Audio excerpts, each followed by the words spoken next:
Hey everyone, Jeffers. I'm bringing you your daily DLP. It is January 22nd. Hopefully you see this on the side. As you can probably tell, I'm working a little remote today. I've had the travel day from hell. I'm supposed to be somewhere else where I'm not. Did not get there. I've been in airplanes for most of the day. I'm ready to settle down and talk some Lions and talk some Dan Skipper, because Skip hung up his cleats today. Not really a surprise that Skipper is getting away. He clearly had a lot of health problems at the end of the season. Look, he's battled them throughout his career. Back issue, knee issue. He had foot issues back in the day. But this is a day where we are going to honor the Lions legend that is Dan Skipper. And he wouldn't be a legend in a lot of other places. But because Skip is who he is, he will always have a place in Lions lore, and a positive place. It's very difficult to not like Dan Skipper, just as a player, as a personality, and as a man. He just did some wonderful things in his times in Detroit. And those times, because he was involved in, and I looked this up on Pro Football Reference, let me make sure I get the number right. He had 66 official NFL transactions. 57 of those were with the Detroit Lions since 2019. Like, that's insane. He only ever played for the Lions, with one brief exception. A few years back, he did play a handful of snaps with the Houston Texans, but beyond that, he's been a Lion. He did have dalliances with the Cowboys, with the Colts a couple years ago when they signed him, but didn't work out. He came back to Detroit. Some were on practice squads, some were on active rosters, some were practice squad elevations, but that's a whole lot of transactions for one man. And the fact that he stayed with it, stayed loyal to the Lions, even though he's a backup player, role player, special teams guy, never was really a threat to start at any point in his career. The fact that he lasted that long through all those transactions, my hat's off to you. If I had a hat on Skip, I'd take it off for you. Nothing but appreciation for what he did in maximizing his NFL career. So I go back. I got some pictures of up here. That's kind of how we all remember him, being the fiery celebrator. Look, he's the tallest player in the NFL. He is a legit 6'9". Weight probably 330-ish, I would guess. And he's one of those guys. He was never athletic enough to play tackle, despite his size. You could put him there in a pinch, but he was never going to be a full-time starter. He was a little bit too tall and upright to play guard, but he found a way to make it work and to be a valuable reserve for a long time on some really bad Lions teams and the best Lions teams of our lifetimes. And the fact that he was able to keep going, again, fan favorite. He's probably best known for reporting, but not really reporting, as an extra tackle. He did play a ton of extra tackle. They listed as an inline tight end. So just in this past season, 2025, he played 228 total offensive snaps. 80 of them were as a third tight end, or as an extra tight end, 6 linemen. Had a total of 252 of those, almost all of them in the last 4 years. The Lions did lead the league in using a 6th lineman in 3 of the last 4 seasons, and Skip was almost always that guy. And he was really good at it. And I just, the fact that he was able to line up and be a credible fast threat, they could actually throw him the ball, and they proved it. They did that. That's a wrinkle that I don't think anybody ever expected. And, it's great to see him. He was very, very much a fan favorite. I'll pull this one up. This is from training camp. And this could be any of the last few years of training camp, because this is who he was. He was a guy who signed for the fans, who took extra time, even though he's this big, giant guy who has somewhat of a – if you just meet him on the street, you'd be like, I might need to cross the street here. Very friendly, jovial giant. Always willing to sign for kids, always willing to toss the ball. Had his own kids out at camp. They run all over the place. They tackle dad, and it's really cool to watch. And I will miss that at training camp. But let's go back to where he got into the league, because he has retired for medical reasons and is immediately pursuing coaching, and he's going to coach the tight ends and offensive line at the Shrine game this week, which is where I'm supposed to be. But I digress. This picture that I got here is from the 2017 Shrine game, and this is where I got to know Dan Skipper. So I used to go down there every year. This is when the game was in St. Pete, playing in the dome where the Rays play. And that week in practice, they practiced outside back then on a natural grass field at a local prep academy. And he had a really, really good practice one day. I forget which day of the week it was. It was earlier in the week, though, shutting down everybody in the practice. And they do a thing, and they do this at a lot of the All-Star Game practices, where they do some gimmick to end the practice early or to fire the fans up or fire the team up. So on this particular day, it was Dan Skipper, punt returner. The opposing side got to pick whichever guy they wanted to field a punt, and if he fielded the punt clean, the practice ended, and the offense got the win. So they picked Skip. He goes back, and it wasn't an easy punt to field. I actually have this on video. Believe it or not, it was on Vine. Remember that app? Unfortunately, it's lost to history because Vine doesn't exist anymore. But I had a Vine for it. It had hundreds of views on that first day, which is pretty cool because I didn't really post much on there. In the wind, light rain, the punt is end over end, about 45 yards down the field. He has to go to his right, then he sprints forward and catches it on the dead run and just takes off. Everybody went nuts. That was my introduction to getting to know Dan Skipper and what kind of a person he was and what kind of a teammate he was. Everybody freaking loved this guy. And I don't want to put too much frosting on his career because, truth be told, he's an extra offensive lineman. He is probably replaceable in the grand scheme of things as a football player. But his locker room presence, what he brought to the team, what he did working with Hank Fraley and trying to develop Giovanni Manu. I watched this last summer with my own eyes, where when Manu had a question, he didn't always go to Fraley. He went to Skip, and Skip tried his best to help him out as a very tall guy, trying to help another tall guy learn football. I always thought that was pretty cool. So, Dan Skipper, nothing but love for you. Good luck in your next venture, and maybe, just maybe, that venture could be the new Lions tight ends coach. That is still open. Remember Tyler Rell, who had the job for a year, went to Iowa State. He was with North Dakota State for a few years.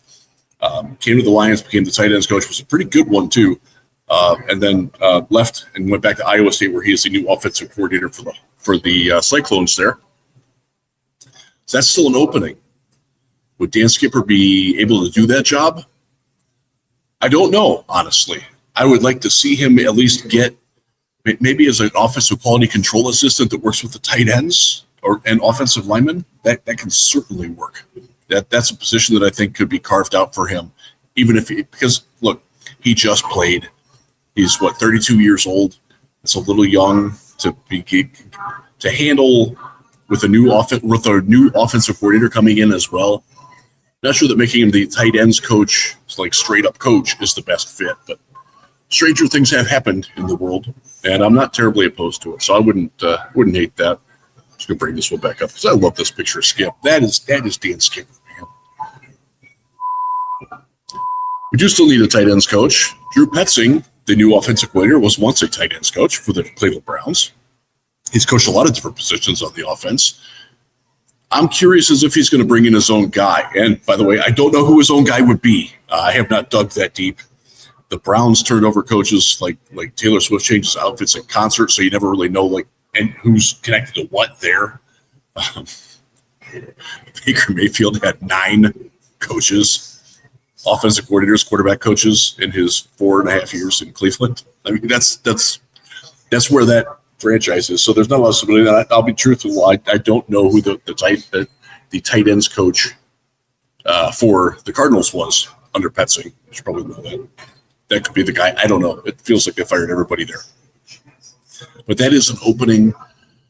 That's not an urgent one. That's one of those where if you bring a guy, look, because Sam Laporta is coming back, Brock Wright is coming back, your top 2 tight ends, when healthy, are back, and that's stability. Now, they do absolutely need to add a 3rd tight end, and I still worry that Wright could probably be upgraded, and there are options out there. David Njoku, there's a few of them that are out there.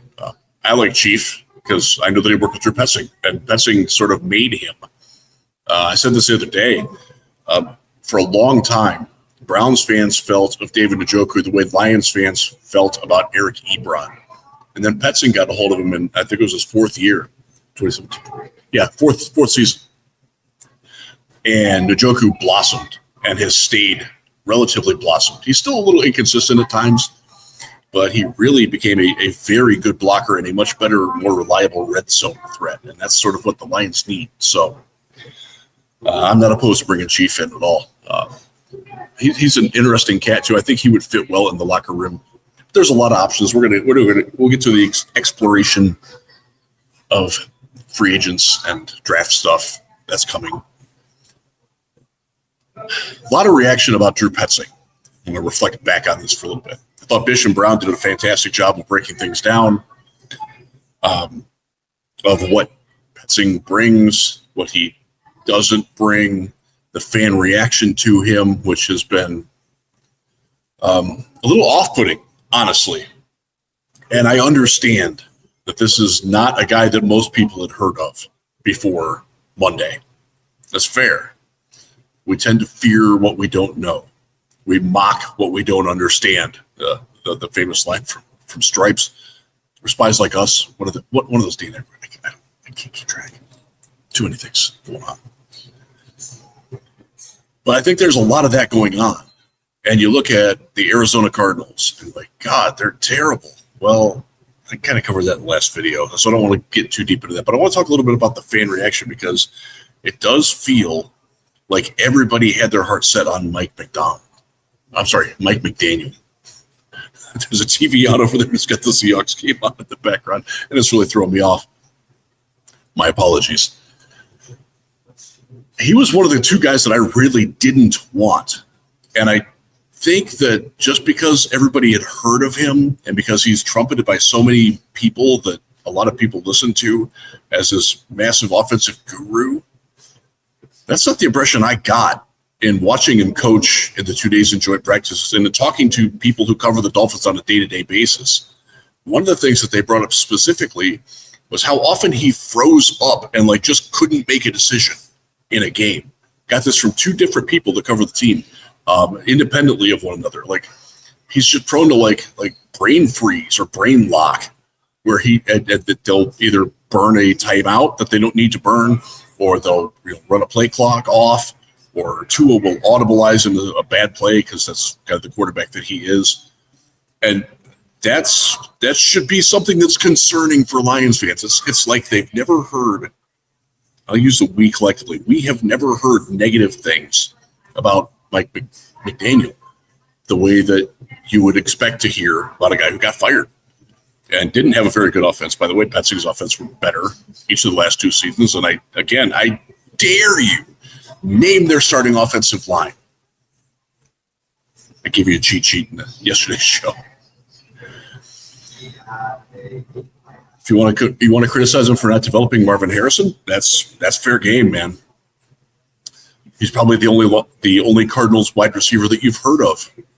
Speaking to the collective view, the Vos Otros form. And he's not good. Is that Petzing's fault? Is that Arizona's fault? Is it Kyler Murray's fault? Is it Jacoby Brissett's fault? Probably a lot of that. Probably a lot of fingers to point there. I'm going to give him a better chance. I'm willing to give Petzing the benefit of the doubt that some of the concepts that he did, and I think Bishop Brown did a great job of breaking these things down. Others have as well, by the way. I'm anxiously awaiting what Justin Rogers does in his film study because Justin does a really good job with those as well. I think what Petzing likes to do offensively with the Cardinals, with the better talent that the Lions have, is very intriguing, and doing it within the confines or construct of Dan Campbell's basic offense. 2 tight end sets, yeah, we're going to see a lot of them. We already have. Does that mean they're not going to play 3 wide receivers at times? No.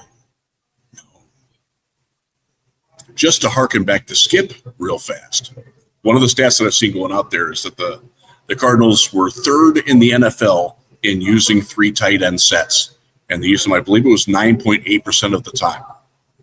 Well, if you factor in Skipper as a tight end instead of an extra offensive lineman, the Lions beat that. Lions jump up to 14.8%. What exactly is changing? They're going to have a tight end do it instead of Skip? Okay. That's fine. I think that, like, again, Skip proved he was worthy of being a receiver, but is he going to make people miss in the open field? Is he going to, be a threat in the seam? Not really. It's more of a gadget play type thing. I think it's weird how the whole anti-Petzing thing has taken on a life of itself, and I really hope that doesn't stay against him forever. Now, if you want to be one of the people, and there's a lot of you out there, and I hear you, that Dan Campbell screwed this hiring up, that they, you can't hire this guy from the Cardinals. This is Dan putting himself on the hot seat. Yeah, probably is.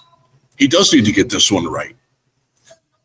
But as Amon-Ra St. Brown somewhat controversially said, I'm going to trust Dan Campbell understands the magnitude of this decision. Dan's not dumb, y'all. He knows that if he gets this one wrong and Petzing fails in a year or two, that's on Dan. Like, no doubt about it. And he can't afford another one of those, especially if the team doesn't achieve much like they did this year. That can't happen. I'm going to give Dan the benefit of the doubt, but I'm not going to rubber stamp it either. I do need to see Petzing do some things to fit in, to put his own little stamp on what Dan likes to do, and maybe augment things a little bit. One of the things that I really liked in looking at some of the Cardinals things and talking to some Cardinals people is how they mixed up the tempo. And they did this more with Jacoby Brissett because he was much more capable of processing the plays like that than Kyler Murray was. Jacoby's a really bright guy. And I think Jared Goff can do those things too, where maybe you catch the defense as they're, the linebackers are all pointing, oh, let's snap the ball. Let's catch them. Cardinals did some of that. That's not something that the Lions have done. That's something that I would like to see. That's a wrinkle that you can add in that Petzing is familiar with. Kevin Stefanski was actually really good at that in Cleveland before he wasn't. Good luck, Kevin. You're going to need it. Good luck, Atlanta. You're going to need it. Yeah. All right. Skip, legend. Enjoy retirement. If there's ever anything any Lions fan can do for you, please reach out because you are loved in Detroit forever. Amen, Skip. Jefferson signing out. Be good to one another.